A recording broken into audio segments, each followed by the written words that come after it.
Chris, thank you for coming on to the BizCast. You've been on here quite a few times, actually, but this is your first time on the podcast as a CBIA employee. So welcome.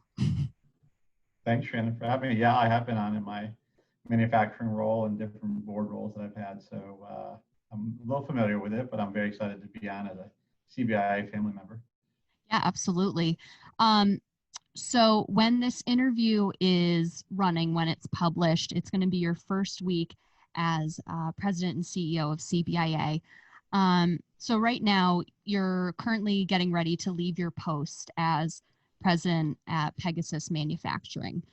So reflecting, I'm sure you've done a lot of reflecting over the past couple weeks, but what was your favorite part about working there? Because how long have you been president of Pegasus? So I became president in 2006. I joined the organization in 2002. As you know, it was an organization my dad started in 1989. And after being there for about 4 years, succeeded him as president, and he retired in 06. So 18 years with the organization almost exactly, and 14 years as its president.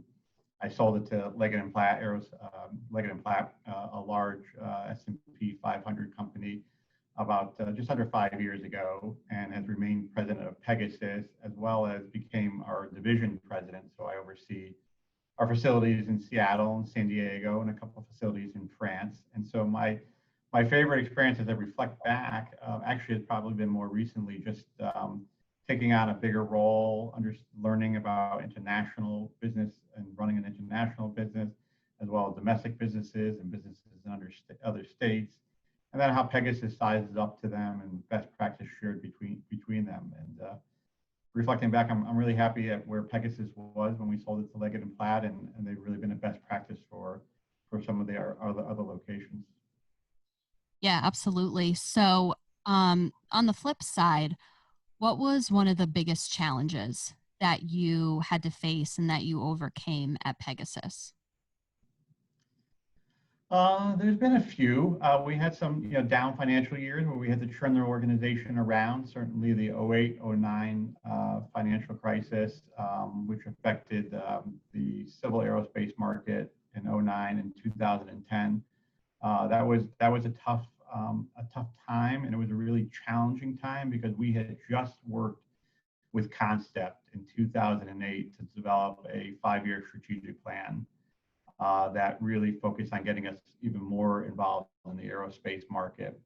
And just as we rolled out that strategic plan, sure enough, the aerospace market collapsed in December of 2008. And so it was a really challenging decision to decide whether to hold back and kind of refocus, or to go forward with our strategy that we had developed. And we had some really heated discussions, and ultimately myself and my senior team decided to go forward with our strategy that we had developed with Concept. Maybe a little slower than we had originally planned, but in the end it worked out really well because we came out of the dip a lot faster than other companies had. So certainly one of the more challenging times I remember a lot of those heated arguments, some of them even taking place over at the Concept conference room when they were in Rock Hill. Yeah, absolutely. I mean, we're in a very similar time period right now of economic downturn, but we can get to that later in the conversation. So this might be kind of a weird question. I'm not interviewing you, but why were you interested in this position? Obviously, you have been a board member of CBIA, longtime member. You're very involved with the Connecticut Manufacturers Collaborative, and obviously with your work with Concept. So you know CBIA very, very well. But why were you interested in this position when Joe Brennan announced his retirement? And what do you hope to bring to CBIA from your legal background and your manufacturing background? How will your experience, not only as a lawyer, but also running a business, how is that going to prepare you to lead CBIA? It's not a weird question. It's a question a lot of people are asking me or have asked me. So it is a little weird to me because I I see so much opportunity in the CBIA position and in working closer with people in Connecticut and the opportunities for our state. So it comes off as a weird question to me, but it's one that a lot of people have been asking. So there's a few things that went into the decision-making process for me. It's what I call the why me, why now. So I asked myself quite a bit in the fall when we found out Joe was going to retire, and the board decided to interview both people from the business world, which was a little unique for CBI, as well as the more traditional government affairs, public policy folks for the position. And back in the fall, when I was thinking about throwing my hat in, I asked myself, why me, which is what I normally ask people who are interviewing with my company, why you, why now, are you the right person? And as you mentioned, I thought I brought a little bit of uniqueness to the table with my legal background, spending 8 years as a trial attorney when first coming out of law school. And then not only my manufacturing experience, but my business leadership experience. And what was unique about that, maybe versus some of the other folks who may have been interested from a business perspective, was that I've run small businesses, right? When I first joined Pegasus in 2002, they were maybe 40, 45 people. Grew that to what I would call a medium-sized business. When we sold to Leggett in 2016, we were about 135, 140 people. And then more recently running a large business, working for Leggett and Platt, 24,000 people worldwide, S&P 500 company, so one of the larger 5 companies in the U.S., and experience both domestically running businesses, but as I mentioned, internationally as well. So I thought that diversity of my background presented an opportunity to the board as far as a unique candidate.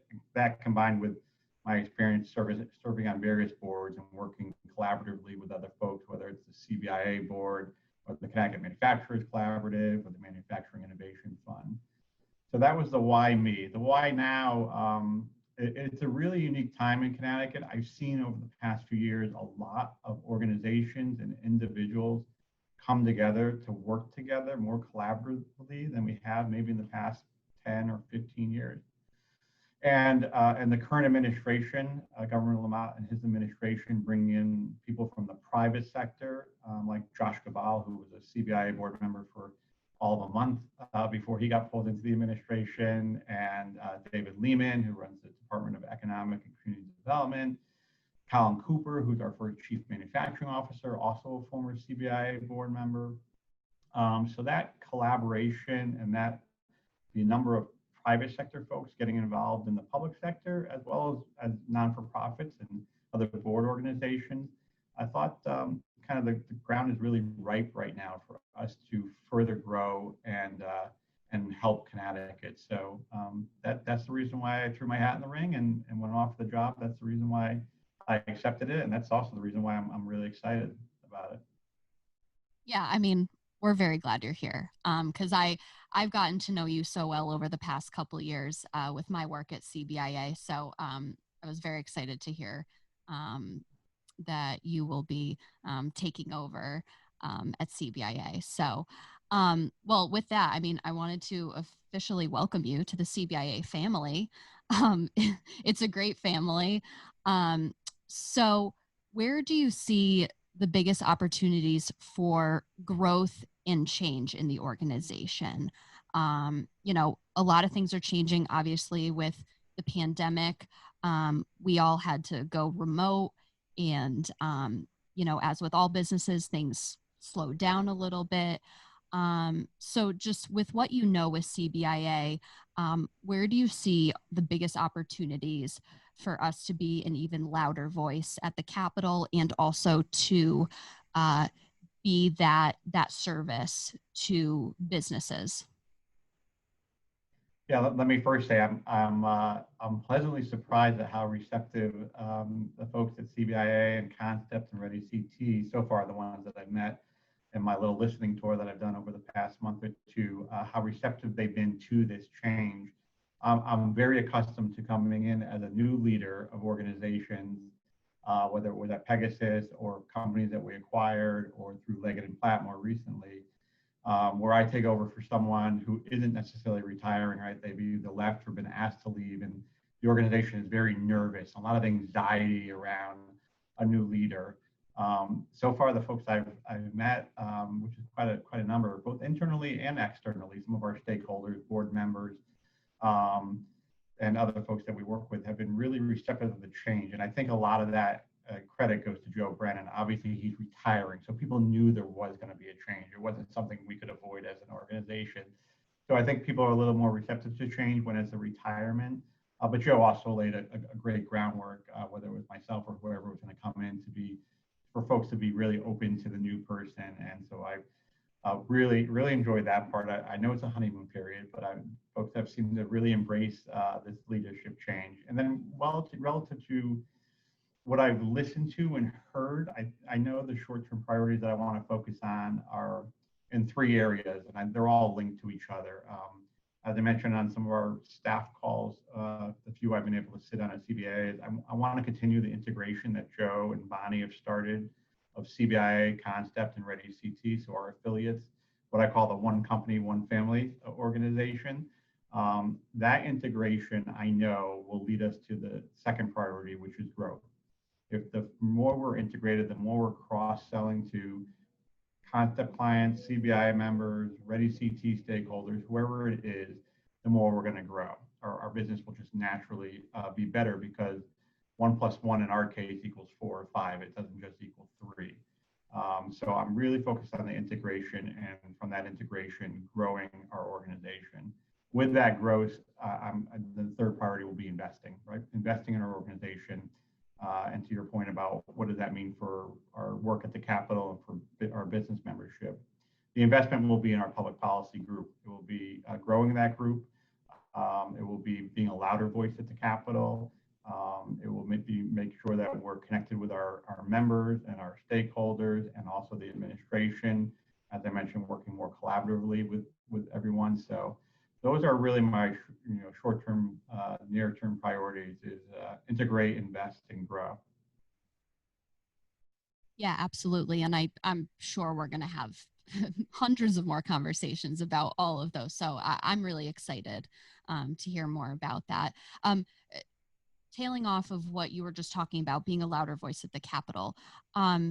So what do you think are the opportunities for rebuilding and growing Connecticut's economy, for job creation? What are the state's biggest challenges right now? Obviously, the pandemic, was a huge hit to the business community. And CBIA, we recognized at the very beginning that we had to be there and we had to be a leader. So moving forward in this recovery period, what do you think are the biggest opportunities where Connecticut can grow again? I think there's a few.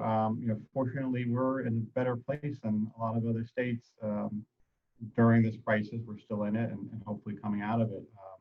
A lot of the numbers we're seeing is that Connecticut's lower than most of the states as far as the number of cases, number of hospitalizations. So we're doing better than most. So that gives us the opportunity to come out of it quicker than most, as long as that holds off.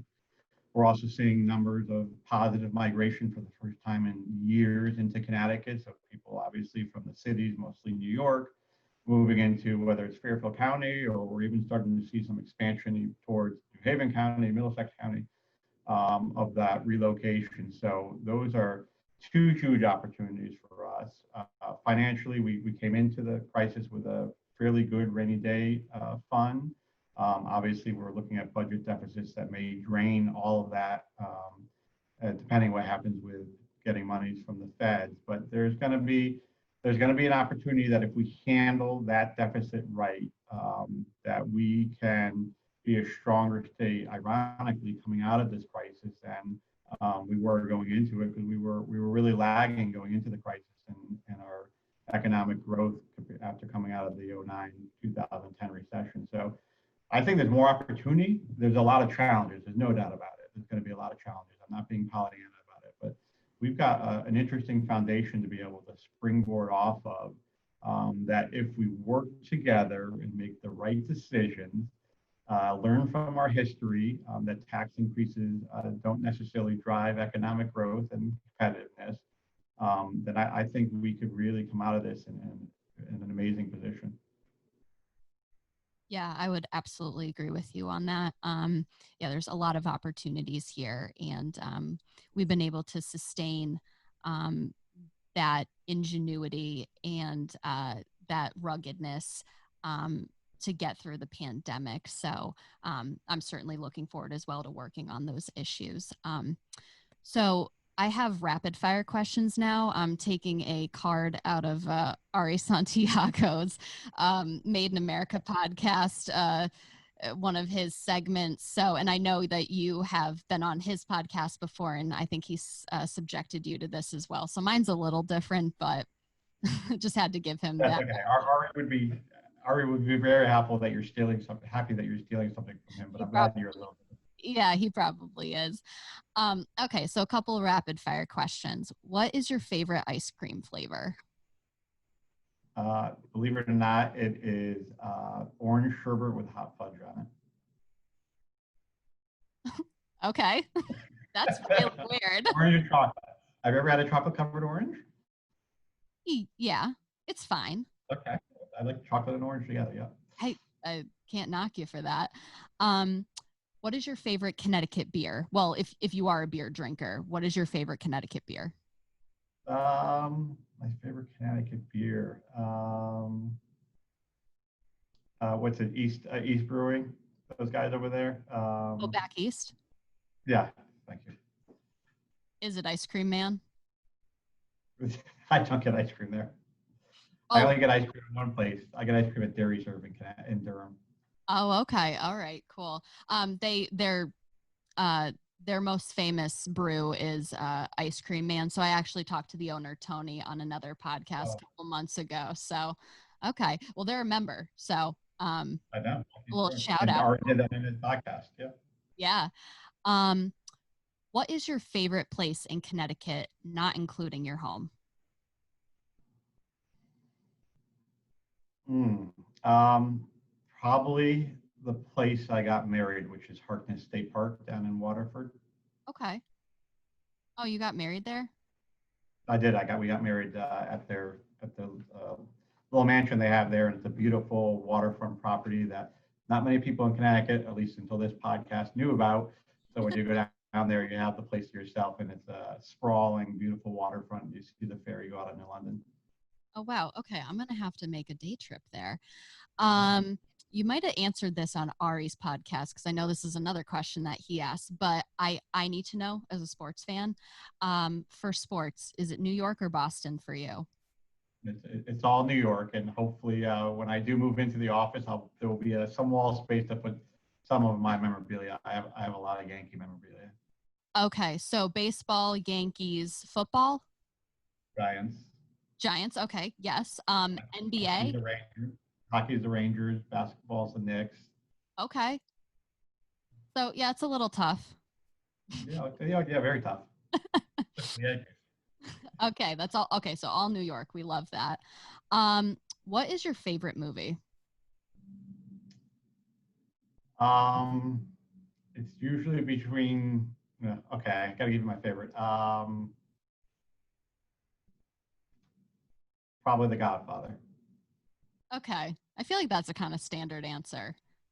Is it? Well, okay. Then my other ones are. It's always a tie between the three of them. Usual Suspects and Hunt for Red October. Okay, okay, those are great films. Um, and then my last question, what is your favorite part about Connecticut? I love our ingenuity here, and a lot of that ingenuity and innovation comes through collaboration. We are an amazing state when we work together, and I've seen a lot of working together in the manufacturing sector. Obviously, not only just recently with the Connecticut Manufacturers Collaborative, but when I was president or chair of the ACM board for many years, I saw how the aerospace manufacturers work together. And when I first got in the industry, that blew me away that people would let competitors into their facility to see what they were doing and even share stuff with them. So I love our what we call Yankee ingenuity here. I've had an opportunity, obviously, to visit other states and other countries, and you don't see anything like that. And I like the fact that a lot of that ingenuity comes through collaboration. My tagline or slogan, you'll probably see it, a little card in my office at some point in time, is you can't have innovation without collaboration. So I love that part about Connecticut. Cool. And I like that line. So I'm looking forward to seeing that. Well, Chris, thank you so much for talking with me. Um, and we're really excited at CBIA to have you, to welcome you to the family, and what your leadership is going to bring for this, this new era for our organization. But I also know that our members are really going to enjoy working with you, and, leading the organization to new and different things. So especially in this new challenging era, not just in Connecticut, but in the world. It's completely different now than what it was before. So I just wanted to thank you, welcome, and we'll talk to you soon. Yeah, thanks, Shannon. See you around.